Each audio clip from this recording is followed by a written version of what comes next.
Mesdames, Messieurs, chers amis, le débat qui est proposé, je pense, est intéressant, non pas que pour les Biterrois, mais au-delà, puisque ce qui se passe à Béziers se passe aussi malheureusement dans beaucoup d'autres communes. Alors, il n'y a pas eu de débat sur ce que tu as présenté. Moi, j'ajoute une idée. Actuellement, une bonne partie, je dirais, c'est devenu majoritaire de la population, tout d'un coup se rend compte de ces milliers de morts, et notamment des enfants, qu'il y a à partir des réfugiés. Mais par contre, il n'y a pas eu ce sursaut quand on a vu des enfants palestiniens qui sont morts dans des moments atroces aussi, des corps déchiquetés. Pourtant il y avait des photos sur les réseaux sociaux, dans la presse, et surtout sur les réseaux sociaux, parce que la presse, bien sûr, qui est aux ordres du capital, ne le montre pas trop, mais il n'y a pas eu ce sursaut qu'il y a actuellement pour dire, après tout ça, maintenant ça suffit. Mais ça n'empêche pas qu'il faut profiter de l'occasion pour surtout profiter du moment pour montrer comment ces guerres sont destructrices de l'humanité. Et ça, je crois que nous avons besoin de travailler là-dessus, et ça pourra permettre en même temps, puisque c'est vraiment la société que nous vivons qui amène à ça, donc c'est à ce niveau-là qu'il faut le combattre. Donc ça rejoint en fait ce que nous vivons dans notre ville. Et je dirais, par exemple, Robert Ménard n'est pas arrivé à Béziers là comme un coup de tonnerre dans un ciel serein. Ouais. Il est en réalité, je l'écrivais ça, donc il y a un an, au bout d'un an de gestion municipale de Robert Ménard a su profiter des 19 ans de gestion de la ville par Raymond Couder pour s'installer dans le fauteuil de maire. Il a réussi à capter une bonne partie de l'électorat de l'UMP, ainsi que certains de ses cadres. Par exemple, sa première adjointe a été pendant 19 ans deuxième adjointe de Raymond Couder, mais il y en a d'autres aussi. Donc ça veut dire comment, ce problème-là veut dire que, en gros, c'est parce que l'électorat de Béziers, mais on le retrouve dans d'autres endroits, l'électorat de droite de Béziers, qui pendant des années a voté UMP, s'est retrouvé facilement dans les idées que transportait Robert Ménard. Et est passé tranquillement dans le vote pour l'extrême droite. Et pas que dans le vote. On les retrouve également dans la façon de militer. Donc je crois que là-dessus, il est clair que c'est la droite, les idées de droite qui ont permis de ce que s'installe petit à petit l'extrême droite dans notre ville.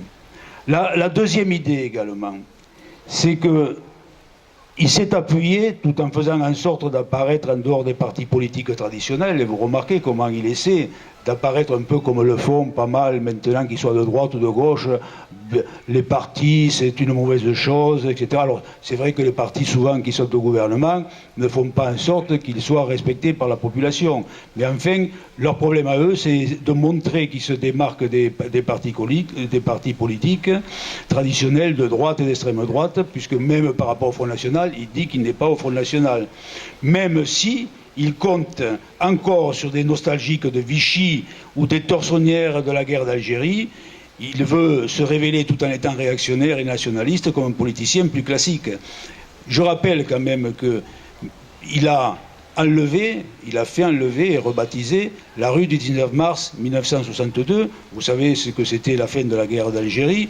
Lui, il estime que c'est pas la fin de la guerre d'Algérie. Mais à partir de là, la droite aussi l'avait fait, et ça a été maintenu d'ailleurs par les gouvernements socialistes, c'est de déplacer la fin de la guerre d'Algérie au mois de décembre 62. Et lui en a profité pour renommer cette rue de Benoît de Saint-Marc, qui est lui aussi qui a participé justement au putsch des généraux d'Alger. Donc voilà, tout en se démarquant des partis politiques, il essaie aussi de faire disparaître les crânes rasés, les croix gammées et les amateurs de ratonnade. Et il a essayé il a enlevé de son cabinet le représentant des réactionnaires les plus importants qui sont les... Ah, je n'arriverai pas à le dire. Les identitaires, voilà, ça me revient. Donc il a enlevé dans son cabinet un de leurs, mais qui restait par là d'ailleurs, on ne sait pas d'ailleurs de quoi il vit, et qui était au cantonal, qui a fait la campagne. Donc c'est ainsi qu'il a pu, petit à petit, en trompant tout le monde, s'installer dans les ordres de la mairie de Béziers. Mais là, dès qu'il a été au pouvoir, il a appliqué une politique rétrograde et xénophobe. Il a appliqué, à partir de la liste de ses actions qui sont longues, par exemple de tous les arrêtés de police qu'il a pris, interdire le linge aux fenêtres, de cracher dans la rue, mais surtout qui s'adressait à une certaine population, qu'il visait et qui stigmatise en permanence. D'ailleurs, quand il était arrivé au début de sa campagne électorale, il avait dit « Je virerai du centre-ville tous les pauvres, les maghrébins et les gitans ». Donc il avait bien ciblé la population. Et il la cible notamment en disant que dans le centre-ville de Béziers, on ne peut plus conserver les pauvres qui existent, il faut les faire partir autre part. C'est pour ça d'ailleurs qu'il ne veut plus qu'il y ait de logements HLM dans le centre-ville de Béziers. Donc il a pris toute une liste comme ça d'arrêtés, mais qui frappent les idées ou qui habituent à ces idées, parce qu'ils ne sont pas respectés, hein. Vous savez, le linge aux fenêtres, il y en a toujours autant. Les gens qui cachent à la rue, bon, ben, cachent à la rue, enfin, etc. Il n'y a rien qui est appliqué. Mais c'est toujours sa façon de stigmatiser une certaine population. Enfin, il faut remarquer aussi qu'avec cette façon de faire, il n'a pas besoin d'avoir derrière lui toute une équipe de gros bras ou autres pour faire avancer ses idées, ou pour pouvoir travailler pour lui. Je fais remarquer par exemple que quand il y a des élections, la dernière campagne des élections départementales on fait remarquer, il n'est pas capable d'avoir dans tous les bureaux de vote, d'avoir des représentants du Front National. Il ne couvre même pas la moitié des bureaux de vote. Donc la population pour l'instant donne l'impression qu'il est soutenu, mais en réalité il a aussi dans l'organisation des difficultés. Il faut en tenir compte. C'est pas... Beaucoup de gens nous disent maintenant s'il se représentait, il serait élu avec 70% des voix. Non, ça ne serait pas comme ça. C'est pas vrai. C'est vrai qu'il y a une partie de la population qui maintenant parle, notamment les plus racistes, les plus xénophobes, qui disent, vous avez entendu tout ce qu'ils disent et qu'ils ne disaient pas auparavant. Mais il y a toute une partie de la population aussi qui tient compte du fait électoral, mais qui pour l'instant réfléchit et attend de voir ce qui se passe. Donc, ces arrêtés qu'il a pris qui frappent les gens, toute une série d'autres mesures aussi, par exemple. Je pense que cet exemple, puisque je crois qu'il est intéressant, le port de la blouse à l'école, puisqu'il avait lancé de dire il faut que les enfants portent dans les écoles primaires de la ville, portent la blouse. Et il a d'ailleurs acheté des blouses, enfin il a commencé à les acheter, il y avait un marché de 40 000 € qui avait été adopté, il a commencé à acheter 1200 blouses, et malheureusement pour lui, et heureusement je crois pour la population de Béziers, les conseils d'école ont refusé que cette mesure soit mise en place. Pas que majoritairement, il n'y a eu aucune école, sauf une école libre, dont la directrice d'ailleurs est Madame Zénon, qui est la femme d'un adjoint de Robert Ménard, et qui je crois aussi a été élue conseillère départementale du Front National. Donc dans cette école libre, par contre, les enfants portent, alors qu'on appelle libre, les écoles confessionnelles catholiques portent la blouse. C'est la seule école à Béziers qui porte la blouse. Et ces blouses-là sont restées. Alors il a essayé aussi de tromper la population dans son journal municipal, enfin son journal municipal. Malheureusement, c'est le journal des Biterrois, puisqu'il est payé par les contribuables. Dans son journal qui est devenu, à l'exemple de Minute, vraiment un journal d'extrême droite à tous les niveaux, il a essayé, à partir d'un vote, enfin qui n'était pas un vote, une consultation des parents d'élèves d'une école, qui est l'école des Arbusiers, où le conseil d'école avait dit, bon, écoutez, peut-être qu'on va se consulter, mais il n'y avait pas eu un travail de fait pour que les gens comprennent vraiment le sens de ce qu'était que de porter la blouse actuellement dans une école, et où sur 100 et quelques familles qui étaient représentées, il y a eu une cinquantaine qui se sont exprimées, et où c'est vrai, il y a eu une trentaine qui ont été pour le port de la blouse, et les autres soit ont été contre ou se sont abstenus. Mais il faut regarder que l'autre moitié n'avait rien dit du tout. Donc il s'est appuyé là-dessus pour dire, voyez, les Biterrois sont majoritairement pour le port de la blouse, alors que c'est une falsification de ce qui s'est s'est passé. D'ailleurs, si il y a ici un parent d'élève, s'il veut en parler tout à l'heure, il pourra le faire, qui, bien sûr, à partir de ce que s'est discuté au conseil d'école, qui après a pris la mesure, très majoritairement, de ne pas accepter le port de la blouse. Alors, c'est un exemple, mais il y en a tant d'autres. L'exemple le plus frappant a été aussi par rapport à la stigmatisation d'une population, c'est l'histoire du fichage quand même des enfants qu'il dit d'origine musulmane parce que leur prénom correspond à une certaine population et à partir de là, alors là il s'est un peu trompé quand même s'il l'a fait volontairement et qu'il savait ce qu'il faisait, mais il n'a pas cru qu'il y aurait dans la population biterroise une réaction aussi importante, puisque dès le lendemain, ou le surlendemain, il y a eu une réaction d'abord des jeunes devant la mairie, il y a eu 200-300 jeunes qui se sont présentés et qui ont dit toute leur horreur de cette façon de ficher les élèves. Et le lendemain, il y a eu une manifestation, notamment organisée par la population biterroise qui correspond à ces origines-là, et qui a été une très grande manifestation, puisqu'il y avait plus de 1000 personnes, une manifestation digne, une manifestation qui a montré que la population biterroise ne se laissera pas monter sur les pieds. Le surlendemain, il y en a eu une autre, moins nombreuse, à l'appel de partis politiques de gauche, mais ça a montré que dans toutes les catégories de la population, Ménard, même si pour l'instant on a l'impression qu'il déroule ses idées, on sera capable, bien sûr dans le cadre du rassemblement, on sera capable de le mettre en difficulté. Donc, cette expérience petit à petit qu'il pousse avec ses arrêtés, avec ses façons de faire, ses interventions, encore la dernière, je ne sais pas si vous l'avez vu, son interview dans Midi Libre sur les migrants, comme ils disent, alors que nous considérons que ce ne sont pas des migrants. Ces gens-là resteraient bien chez eux s'il n'y avait pas les guerres, s'il n'y avait pas la destruction de la société qu'ils vivent, et surtout que ça leur amène des difficultés, que ce soit sur le plan de la santé, sur le plan de pouvoir vivre avec leurs enfants, sourire, etc. Ils resteraient bien chez eux, ils seraient bien contents de rester chez eux. Donc ce sont des réfugiés. Et vous avez vu que lui, il a dit, mais bon sang de bon sang, même les tribunaux qui prennent les décisions pour les faire partir ne sont pas respectés. Vous voyez, lui, il va aller encore plus loin que ce qui se fait en France, qui pourtant n'est pas... qu'on le sache trop dans la faveur d'une population qui peut venir s'installer dans un autre pays, qui est quand même le pays des droits de l'homme et de l'accueil des gens qui sont toujours en difficulté dans le monde entier. Donc voilà, petit à petit, toutes ces idées qui se font avancer, qui fait avancer. Et pour cela, il s'appuie sur tous ceux qui sont remplis de méfiance et de préjugés, ceux qui se sentent bafoués et trahis. Il se venge de tous, et tout en glissant discrètement un bulletin dans l'urne, et parmi ses électeurs, il y a, pour la plupart, ce qu'on appelait là, les petits blancs, puisque beaucoup sont rapatriés d'Algérie, mais aussi qui l'eût cru, des juifs, des arabes, des noirs. Il y a aussi des employés, des chômeurs, qui souffrent d'un sentiment de relégation, des petits patrons néo-poujadistes et racistes.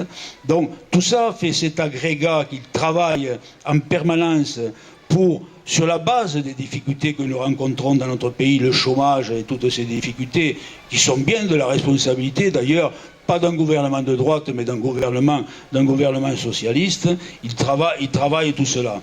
En fait lui-même, tout en se disant porteur de changement, travaille dans le sens du système capitaliste, puisqu'il donne une vision nationale et autoritaire et antisociale, raciste, sexiste et homophobe.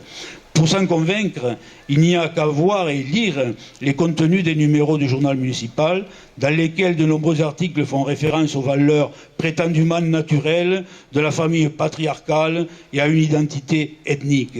Et en même temps, vous l'avez remarqué, il a placé, à partir d'ailleurs d'idées maurassiennes, qui certainement il travaille lui aussi, vous savez, Maurras, qui avait trouvé que quand Pétain avait été mis en place en France, la divine surprise que Pétain devienne le patron des pouvoirs dans notre pays, Maurras disait, quand Pétain l'avait interrogé sur ce qu'il pensait, il disait, pour le pouvoir, il faut qu'il y ait un bon corps d'officiers et un bon clergé. Et bien lui, il s'appuie là-dessus.